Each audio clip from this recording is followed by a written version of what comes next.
Welcome back to Band Sharia Radio. This is your host, Jaxo Alexor. Tonight, we'll be talking with a special guest later, the Ayatollah Khomeini. But first, I want to talk about the group, Band Sharia, what we're about in our movement. Now, we have 320-some advocates from all over the world, which I'm very proud of. We have seen movement of some so-called peaceful or moderate Muslims to antagonize and exert an influence on Islam to stop radicalizing and to become, as it claims to be, a religion of peace. We've seen a lot of positive movement in the press. We've seen senators and congresspeople speaking out against the president, demanding transparency and a say in the deal with Iran. These are all good things. And as we move towards the future, one of the things that I would like to see, that I encourage, is that our narrative be cohesive and against Islam, and specifically radical Islam.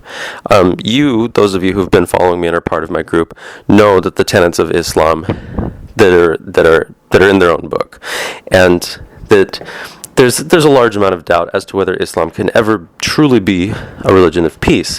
But to quote Ayaan Hirsi Ali, while the Muslim religion cannot be incorporated into society, the Muslim people might be.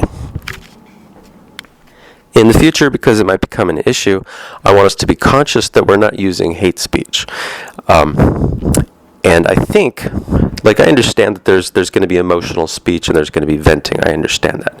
But specifically, I want to be careful of what could be construed as hate speech, because it characterizes all of the anti-Sharia advocates when we use it or when it's used. I wanted to remind you that the Band Sharia Radio is for and sponsored by 320 anti-Sharia advocates from all over the world, including Canada, Germany, Britain, Australia, and even India. Not too shabby. So without further ado, we're going to invite tonight's guest, the Ayatollah Khomeini. Come on out here, sir.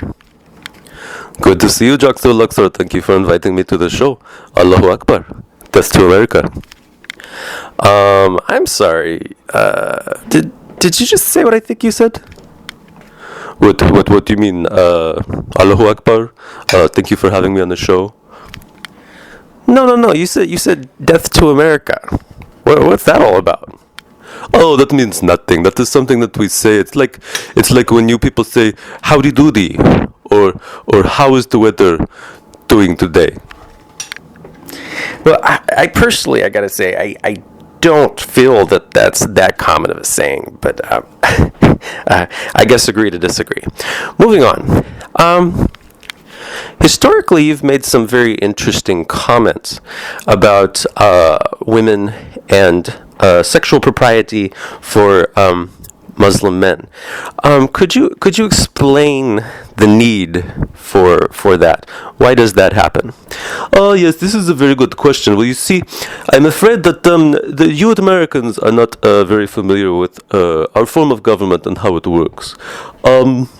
Not only am I the supreme leader of Iran, I am also the being that we are a theocracy, as we are,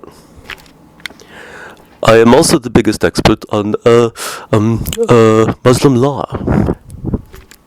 I am the supreme cleric, and I have to demonstrate mastery of superior knowledge of not only the Quran but the Hadith, and then the secret Hadith, and then the Muslim book that doesn't exist.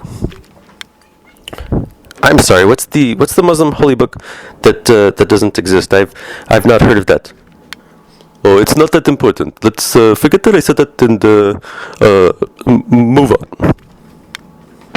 Oh, okay. I guess we'll lean forward. Yes, inshallah. Allahu Akbar. Death to America.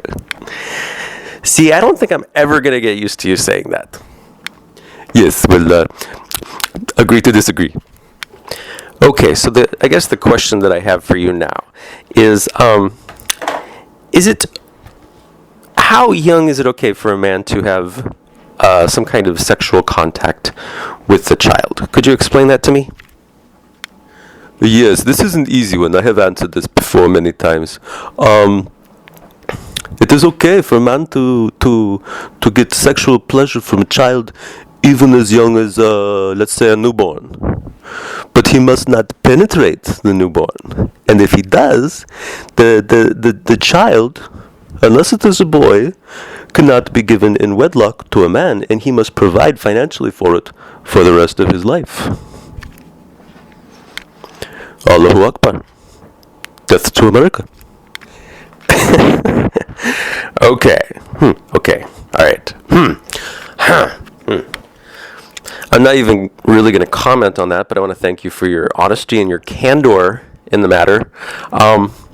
Now, what is the Muslim stance? What does the Quran teach us about bestiality? Like the love between a man and a goat. What do we know about that from the holy books?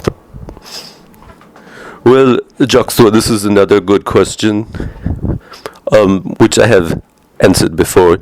A man might also pleasure himself with a goat. But after he pleasures himself with the goat, he should not then turn around and sell the goat for meat. This is very wise. He must execute the goat, and nobody gets to eat the meat. Inshallah. Allahu Akbar. Death to America. Wow. Just wow. That seems zany and bizarre. You can have sex with a goat, but after having sex with the goat, the meat is not good. Okay. Final question. Mr. Khomeini. Can Israel and the United States and Iran live in peace and harmony together, being that Iran has for the longest time been the biggest world sponsor of terrorism? This is a very good question, and I have pondered it many times. I think the problem comes, yes, we can. All that needs to happen is that America and Israel, the great Satan and the little Satan, as they were comparatively, must realize, first of all, they must embrace Sharia law and the superiority of all of the children of Adam, being that he was the first Muslim, over themselves. The nation of Israel must be removed from the map, and then we can proceed. The Jewish people and the Americans and Iran living in peace together in harmony under Sharia law with yes, peace is possible. Allahu Akbar. Wait for it. Death to America. Yeah, that's it. That's what I was expecting to hear. Okay. Well, thank you, Mr. Ayatollah Khomeini, for coming on the show. You're welcome. I look forward to seeing you in the future. And yes, and this was our second episode of Sharia Radio. Thank you for tuning in. Okay.